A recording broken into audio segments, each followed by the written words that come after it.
प्रयास करना।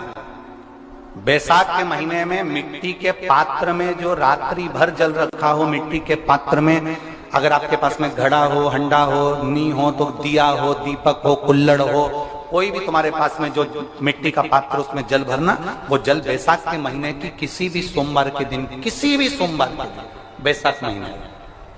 या किसी प्रदोष के दिन या बैसाख महीने के शिवरात्रि के दिन, वो मिट्टी के पात्र का जल अपने घर के प्रत्येक व्यक्ति का स्पर्श कराकर उस मिट्टी के पात्र के जल को तांबे के पात्र में डाल लीजिए और घर के प्रत्येक व्यक्ति का स्पर्श करा लीजिए और शंकर भगवान पर कुंदकेश्वर महादेव के नाम से समर्पित करिए। कभी जीवन में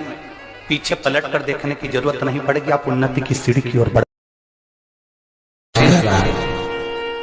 मेरा बाबा भोलेनाथ, मेरा बाबा विश्वनाथ, मेरा त्रिकालदर्शी कैलाशी अविनाशी कह रहा है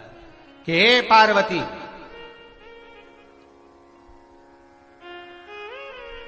एक बीला, एक बेल जो मुझे समर्पित करता है, और समर्पित करने के बाद उस बेल की महत्वता देखिए, जो बैसाख महीने में बाबा शंकर को जो चढ़ाया जाता है और 1000 अश्वमेध यज्ञ का पुण्य फल हम प्राप्त कर लेते हैं मात्र एक फल चढ़ाकर, मात्र एक फल चढ़ाकर।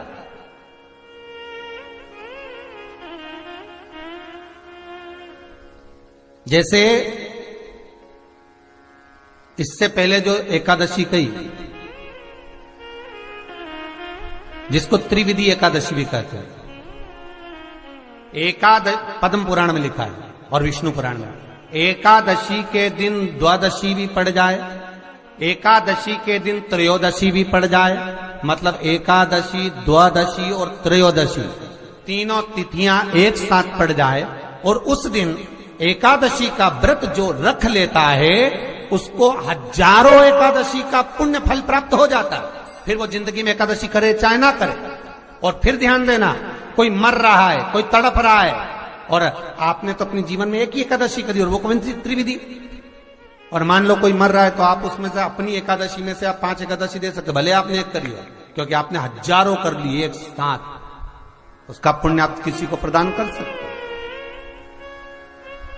आप किसी को दे सकते।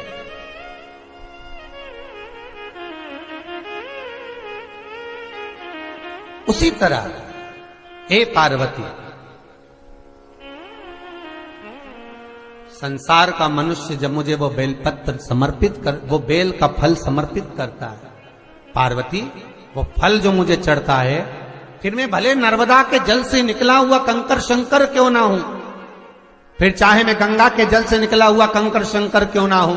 चाहे फिर मैं यमुना के जल से निकला हुआ कंकर शंकर क्यों ना हूं, चाहे मैं सरयू के जल से निकला हुआ कंकर शंकर क्यों ना हूं, चाहे मंदाकिनी के जल से निकला हुआ कंकर शंकर क्यों ना हूं, ए पार्वती, फिर जो भी शिवलिंग पर वो बेल समर्पित होता है, वो बेल उठाकर जीव अपने कार्य में ले सकता है। ये मां उमा से कह रहा है। तो उस बेल की महत्वता जानेंगे। अब अपन उस बेल को जानने के लिए वापिस स्कंद पुराण में चले, तो स्कंद पुराण में लिखा हुआ है कि जो बेल बैसाख के महीने में शंकर को चढ़ाया जाता है,